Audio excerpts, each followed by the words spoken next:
Hello YouTube, Wes here, checking in with a brand new episode of the Vinyl Survivor. Today's episode is episode number 145, titled From Concrete to Ambient. And let's go ahead and get this show started. First one I have here is, in fact, a piece of music concrete, and probably one of the most well-known, well-loved, most influential pieces from that genre. This is Carl Stockhausen with Song of the Youths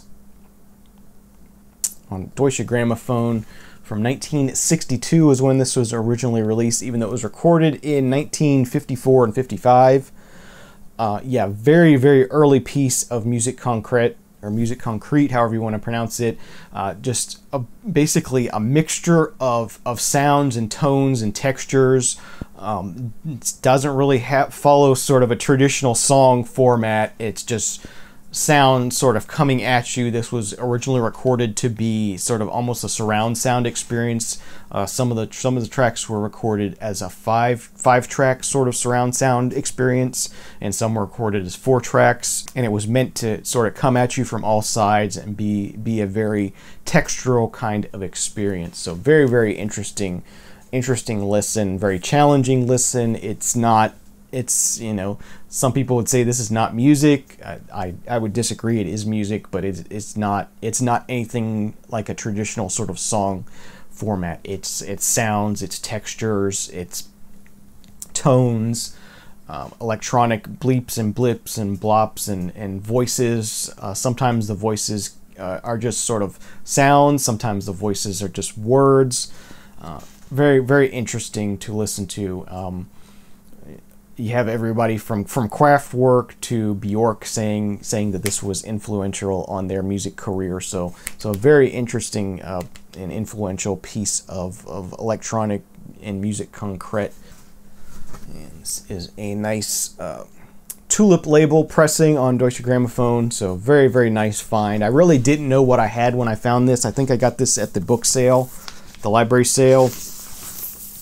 For, you know, maybe 50 cents or $1, and quite an influential album, quite a collectible album. If you think you're up to the challenge and you like electronic music and you're kind of into textural kind of forms of music, then I definitely highly recommend hearing this. Stockhausen with Songs of the Youths, Songs of the Children. Definitely a keeper for me, and definitely highly recommended. So that one is staying in the collection. All right, next one I have to share with you today is the album from the group Rotary Connection from 1968 on Cadet Concept Records. Rotary Connection, if you aren't familiar with them, they're very interesting, a very cool blend of sort of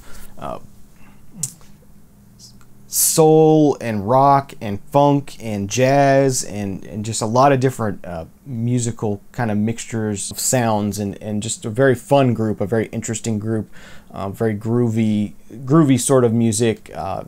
It's a shame that these guys didn't become more of a household name. The musicianship is quality on these albums. I find really enjoy Rotary Connection a lot. Really enjoyed this album a lot. Really a great listen.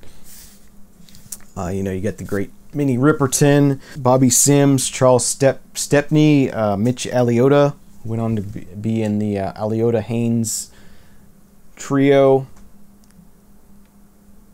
Ray Aliotta and Haynes trio.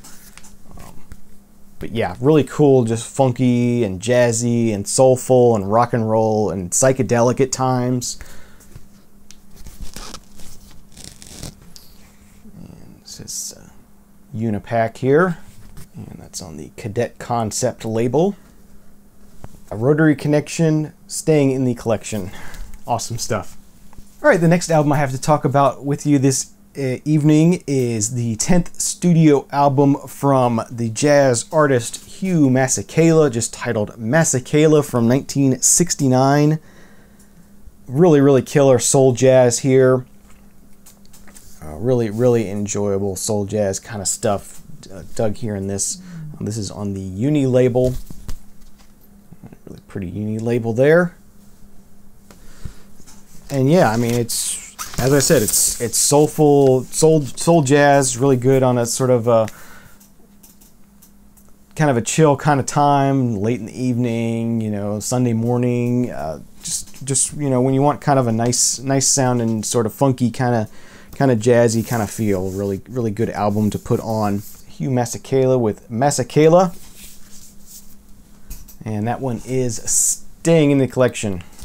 All right, next one I got to share with you is the 1961 debut from the Cajun comedian Justin Wilson, titled I Guarantee, on Tower Records, 1961. So yeah, Cajun comedian, a funny guy, tells very funny stories, and yeah, really funny stuff. So just nice comedy album.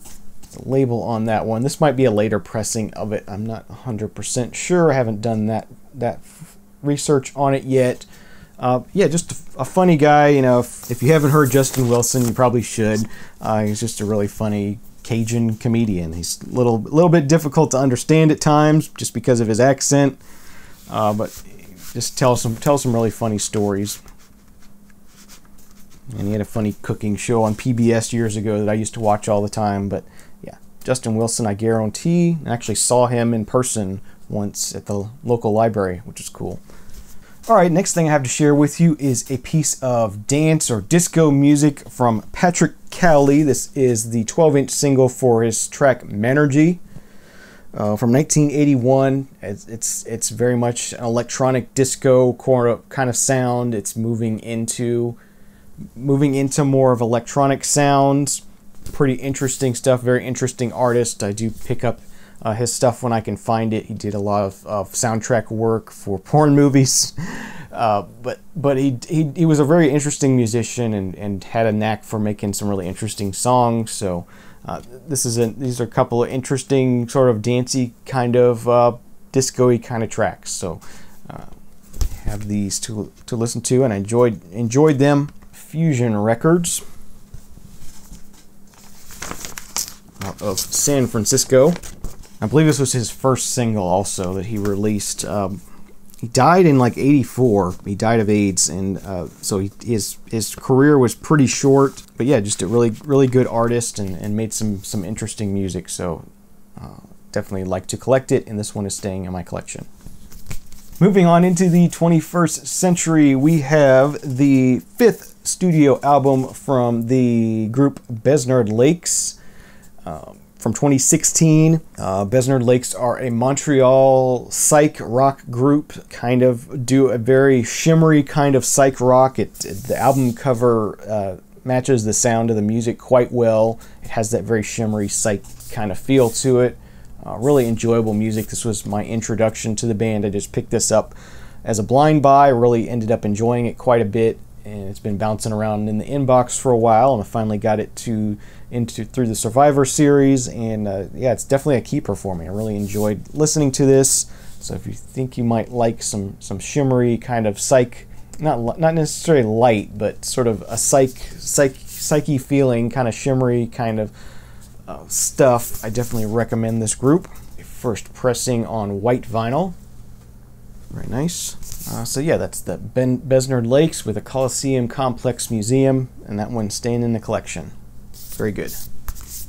All right, next thing I have to share with you is the third studio release from Ryan Adams in the Cardinals, titled Easy Tiger. Here is the jacket. It comes in this clear plastic jacket, and you'll see why in a second here. So if you pull this inner part out here, this folds out into a poster. We've got liner notes there, and then there's a nice big poster, which is very nice. Cool way to do this. I'll show you the vinyl itself real quick. Just a single LP on this one, and it's pressed on this nice gold translucent color here, pressed at United. So not a great pressing, but that's where you're going to get Ryan Adams and the Cardinals. This is the follow-up to Cold Roses. So around that same time, around that same sort of similar sound. So if you like Cold Roses, you're probably going to like this one. But yeah, that's Ryan Adams and the Cardinals. Easy Tiger. That's another one that's going to be staying in the collection. Okay, this next piece of music I have to share with you is a piece of synth pop from Howard Jones. This is an album titled 121 from 1986. is the year on this one. This one has the big hit No One Is to Blame on it, as well as You Know That I Love You. That was a pretty big hit as well. Yeah, just kind of a late 80s, more smooth out, sort of more chill, almost slightly jazzy kind of synth pop kind of sound to it. You know, it almost has sort of like a smoother kind of sound to it, but still synth pop. It's on Elektra Record. Just got his picture on one side, and then the B-side has the track listings on it. Howard Jones, 1 to 1, pretty big hit for him, and it's going to be staying in my collection. I enjoyed listening to it. And there's also one other track I wanted to point out here is Give Me Strength.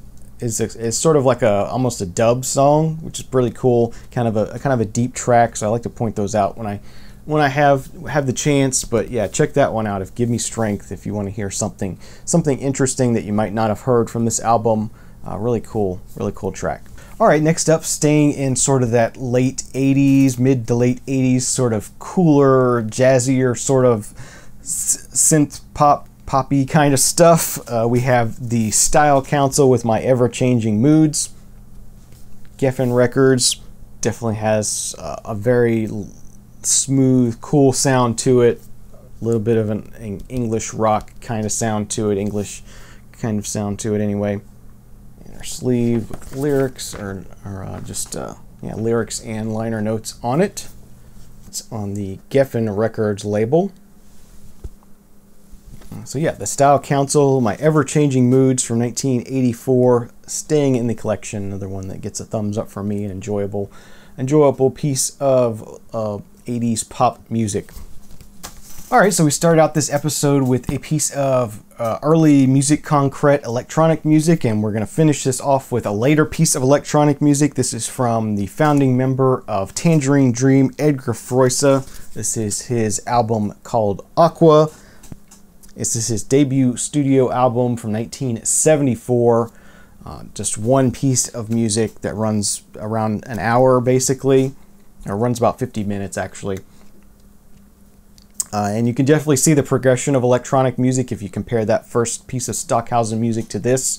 You can see the connections. This has some musique concrète sort of feel to it at times, with different sort of sounds and stuff dropped in along with the electronic synth kind of music that's being played. But this has more of a song structure to it. It has more of a normal, traditional sort of electronic ambient kind of feel to it. Very, very good piece of music here. There's the gatefold on it. This is on the Virgin label. There was also a Brain label release of this album, and apparently the Brain label has a different mix to it, which is kind of weird. So not exactly the same. If you find this on Brain, I don't know how different they are. I'm guessing they're probably fairly similar. But yeah, Aqua by Edgar Froese. That's the last one in this episode. Thank you for watching. That's a keeper. They're all keepers this time, so really killer batch. Thank you for watching. Hope you enjoyed it. Have a great day, great night, and we'll see you again real soon. Cheers.